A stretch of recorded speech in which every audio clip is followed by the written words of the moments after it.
Hello, thank you so much for helping with kids' activities for the COTS Walk. I wanted to do a little quick tutorial on one of our activities this year, which is to make your own COTS, well, not COTS, but I stand for ... button. This year's theme is I stand for COTS, so we have a couple options for kids to pick what resonates best with them. So this one is I stand for what's right. We have some that are I stand for animals. So the child's gonna pick out which one they like, color it in, and then we will help them turn it into a little button or pin. So what you will have is the button itself, the back. It comes with two different options, but you can just pick, it doesn't really matter, whichever one you want. And then a plastic top. So how it's gonna work is we'll have our button machine. Everything's gonna happen at first in part A. So we're just gonna have it oriented so that the A part is out and it's not crooked or anything, it's just straight like this. And how we're gonna start is by putting everything in part A except for the pin back. And we're gonna put it in the same way that you would view it on someone's shirt.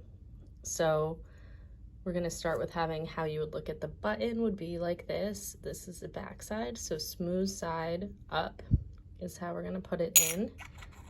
And it kind of has a little spot it will sink into. And then we'll have the piece of paper that will be colored in. We want this to be pretty centered and facing like in line with how this is a straight line. We want this to be kind of a straight line too. So kind of like, just like that, oriented the way that it would be looking on a shirt. And then the plastic film on top. And it will try and move around a little, try and get it as centered and straight as you can.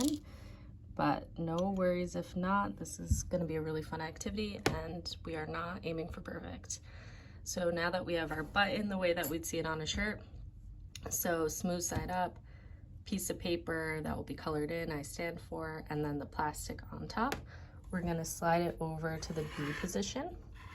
So we're gonna put it, well, I guess I shouldn't say put it in the B position. We're gonna put the A position underneath the machine. So you're gonna push down. It's not gonna go all the way down, but you'll feel it stop. And then how you'll know that it worked is it will be disappeared. So right now, everything is up here, the button and the paper and the plastic. So now what we're gonna do is it's time to add the pin on. So the pin goes inside B. B is the deep side. So we're gonna put the pin back in the deep side. And how we're gonna put it is, again, we want it nice and straight with the machine. And we'll take the back and exactly how you'd want this on a shirt. So we'd want the pin like this would be perfectly straight. We'd want this on the shirt, but we're just gonna flip it. So like this, except just like that, perfect. The two holes left and right, we're looking even. And we're just gonna put it right in here.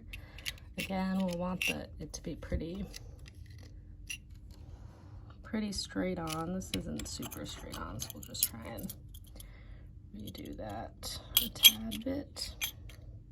So that's looking pretty good. Does not need to be perfect, but I'll show you how it comes out once you try and get them kind of straight.